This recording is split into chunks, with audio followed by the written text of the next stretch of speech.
Right? Not Brandon. Brendan, yeah. Brendan from Long Island for some stand-up comedy. Yay. Oh, cool.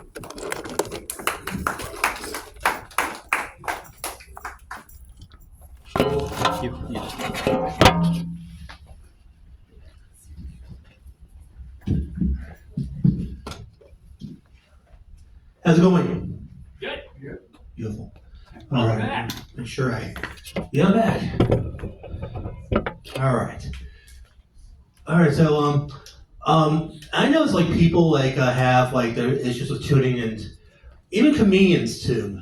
It's called stuttering, and but I'm just gonna do some jokes that I experimented yesterday, and I had a wind tunnel, so I hope some people get it. But let's let it rip, huh? All right. So anyway, I'm what you call a dark comedian. That means that I do comedy a little deeper than other people. Okay. I don't do take my wife please. I do take my life please. Okay.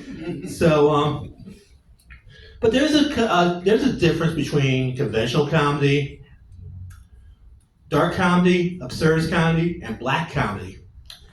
And conventional everyday comedy is this. Because usually a joke starts with, a man walks into a bar, right? Dark comedy is, a man walks into a bar and then gets hit by a truck. Absurdist comedy is, a man walks into a bar, gets hit by a truck, but he survives. And black comedy is even darker than dark. That's why I call it black. But anyway, the thing. Okay, so a man walks into a bar, gets hit by a truck, he survives, but the doctor operating on him got mauled by a bear and died. So That would be yeah. Well, it's dark. It's like all shades, you know. It's like but I'm gonna do this joke because. And again, I think you're older and more mature. I had like a younger crowd, and they were scratching their heads. And how many people work in the morning or get up for work in the morning? Especially men. Okay. You're talking to musicians. Okay. That's part of the reason why I bombed yesterday. So please forgive me. But anybody familiar with the 3 S's? Yeah. And Oh, I've heard that. yeah, and we all know what the first S is. Thank you, Jan. Yeah. Yeah, and the shiz and not the shiz. That's the question. Almost made you curse though. So, see, the comedian makes you curse. So it's like I'm more interactive. But the thing is that when I and that's self-explanatory, right? And when we do the 3 S's. Obviously, we can't do it at the same time because it gets rather messy. No. Yeah, and you know we go into the second S, which is shower. Okay, and it's funny though. It's like here's a question. Now I always being autistic and having OCD and ADD, I always have to make sure I wipe after I use. But you're going in a shower. Would it make a difference? No. Would that make a difference? I mean, and you have to have some things. You have to have your soap and wash rag. That's another thing. And I use liquid soap, so this way I get more things done that way. But some people use the soap and everything, and it just gets awkward. Especially if you did the first S very hastily. So. But the thing, and then you got the third S, which is shave. Okay, and that's the thing though. It's like we only have time to shave our faces, and sometimes, in my case, my head. And the thing is that when you get ready for, here's the thing. Here's a rule. Okay, and also you only have 5 minutes to shave because you got to get ready for work, right? And the thing is that if you're getting ready for a work day, you just shave your face. If you're getting ready for the weekend, you shave your body parts. So, if anybody's interested in that, I don't think anybody would be interested, but I gotta slip into this joke. Last year, my wife gave me 2 shavers. She gave me like a thing for my head, and also gave me a body shaver. Okay. Yeah, it's like this. It's like because I was like rough. Like, see, as you can see, my head is like as bald as like the desert. But down there is like the rainforest of Brazil. So it's like, yes, I have to live forest down there. Proper hygiene, like wiping yourself, but that's another story. But and then is that with the three S's. Now, guys have to do three S's. Women can do it any old time they want to because they'll wash their hair twice a week and they'll like shave their legs once a week and everything. So it's like, if a woman has to do the three S's, she has OCD. So, thanks for getting that because I swear, yesterday was like, whoosh. That's because everyone was born after 1990, so it was like, all right, so, well, if you're born after 1990 and you get what I'm saying, you're cool. Thank you. I'm jealous because you're still in your 20s or 30s or whatever, and thank you. But no. All right, so I'm going to talk about my mom now, and the thing is that, so I live with, my mom is from New York, like myself, and then went to Florida, and then came back here to Waynesville, and my mom lives in like a retirement community. Anybody have like an older person, an elderly mother, a family member who's older? Okay. It's mandatory they have to watch three shows. First is Matlock. The second is like In the Heat of the Night, and the third is Murder, She Wrote. So I'm gonna start off with Murder, She Wrote because my mom had a religion.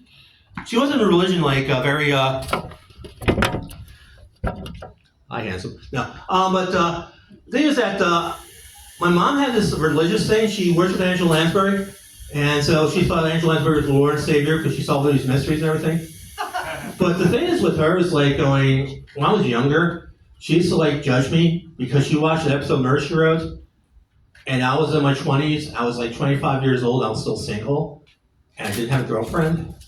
So my mom wanted to investigate me, and it was like and I remember my mom blaring it so she could make me watch it with her. But luckily, I worked Sunday night, so I didn't have to see that. But I swear I could have sworn she was bowing to the TV, but she's better now and everything, but it was like, but it was just like, and Angela Lansbury is always right. And Angela Lansbury is like this perfect person. And Angela Lansbury could solve all the murders in this little town in Maine.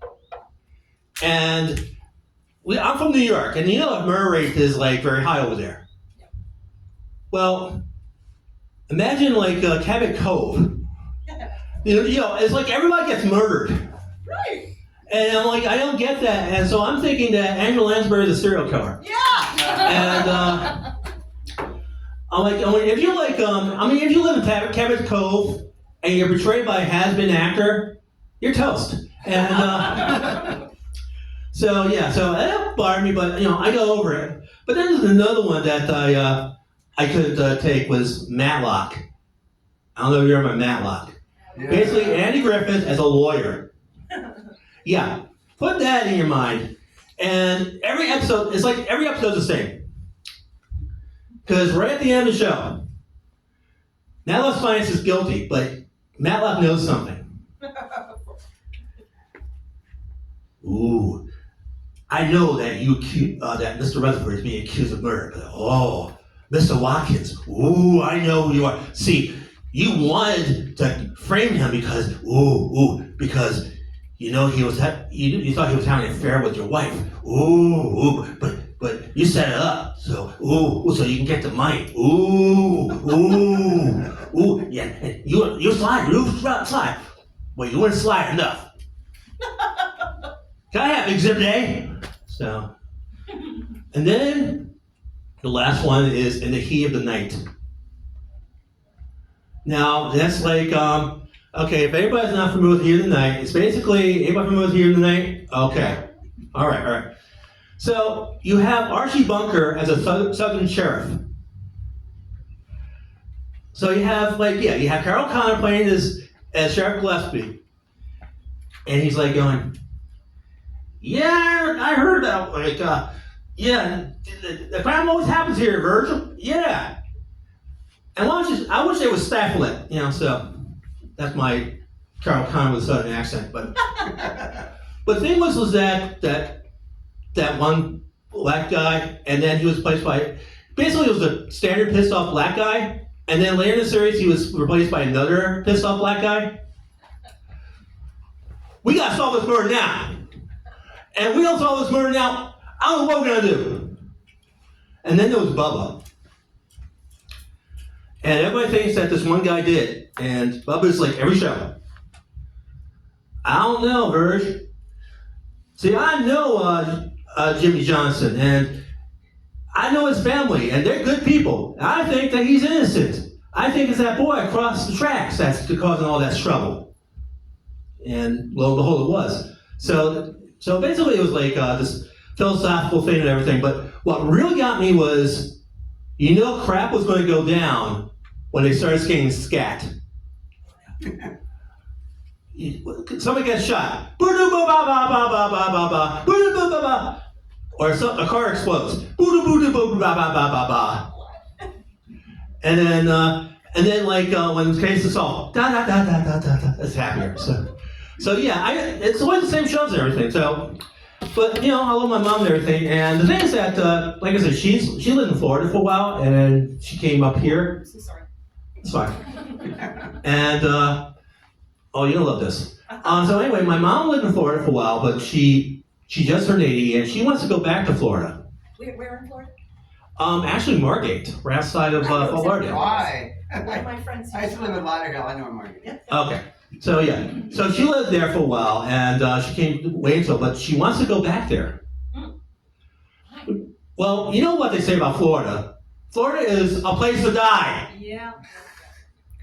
Or you want So she wants to go back there, so second time to do it, she can do it right. And so, but Florida's like this. Florida is like if New York and California had a kid, but was adopted by Alabama, yes. That's good. and then married Cuba. Oh, but only down south.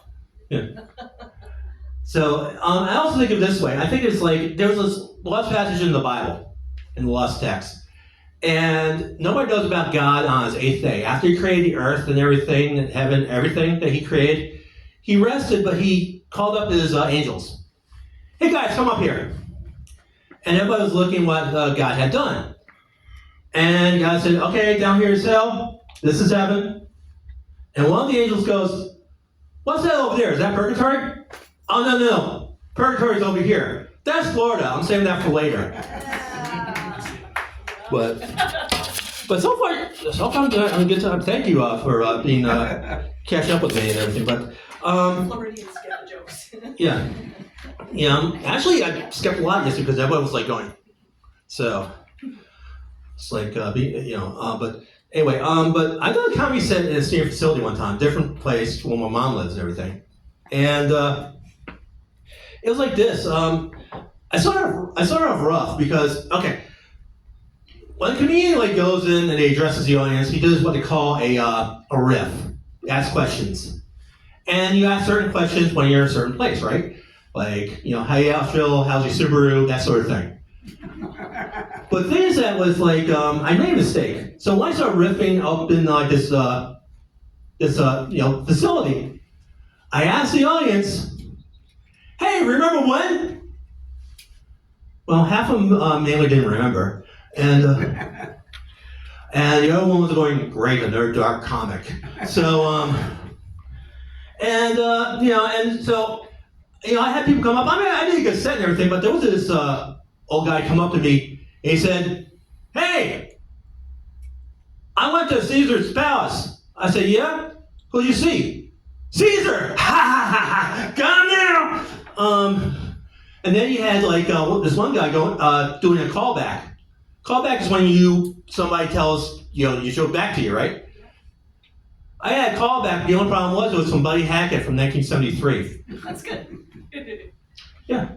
And lastly, there was this older lady. she's like going, I like your act, but the problem I have was language. Now, I'm a clean comedian. I said, language. So yeah. I said, did I say something wrong? Yeah, you didn't say the F-bomb. I said, oh, I'm sorry. Well, I'm 87 years old. And every time I come here, there's always a freaking arts and crafts thing. And I made so many tea cozies. You don't want to see tea cozies. I have 500 tea cozies in my apartment right now. All I want, when I saw comedy, I thought, I'll hear an F-bomb or sex jokes or everything. You disappoint me, son. So yeah, but that's what I do for fun and everything. But I want to say thank you for being thanks for paying attention. Actually paying attention than my wife right now, so I appreciate that.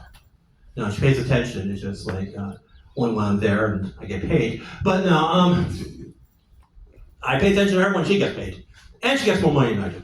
So, but anyway, I'll cut this off. But anyway, thanks for having me. This has been great, and I'd love to be back here again. And thanks for giving me the opportunity to be here. And I'll see you all next time. Again, my name is Brendan from Long Island. Thanks for putting up with me. You got anything coming up? Yes, next week. Thanks for reminding me. Next week, over at the Flood Gallery on Fairview Road, we're doing a comedy night for my friend Hillbilly, and I'm going to be the MC. And we're going to raise money for his. Part of the funding is going to go to his heart operation. He's about to go to Nashville, but he'll be the headliner. But he's getting a heart and liver transplant. So he's hanging in there. He was working and he got fired because he had to take time off for his operation. And so we decided to have fun with him. Also, if you're familiar with the Flood Gallery, Cynthia and Carlos are great people. They gave me a chance, and I have to pay. I have respect for them. But also, we have about at least 11 other comedians. So maybe 12 comedians altogether. I'm emceeing. My friend Pauline Wright's going to be the DJ, and our friend Hillbilly, Chris Hillbilly Pritchett, will be our headliner. So it's a great time. Next Saturday, May 10th, 7 to 10 p.m., over 2 hours of comedy, possibly 3 hours of comedy. Check it out. There's going to be food served. We're having all kinds of stuff from lasagna to chicken wings. And so we're having a party, and you're all invited. Thank you very much.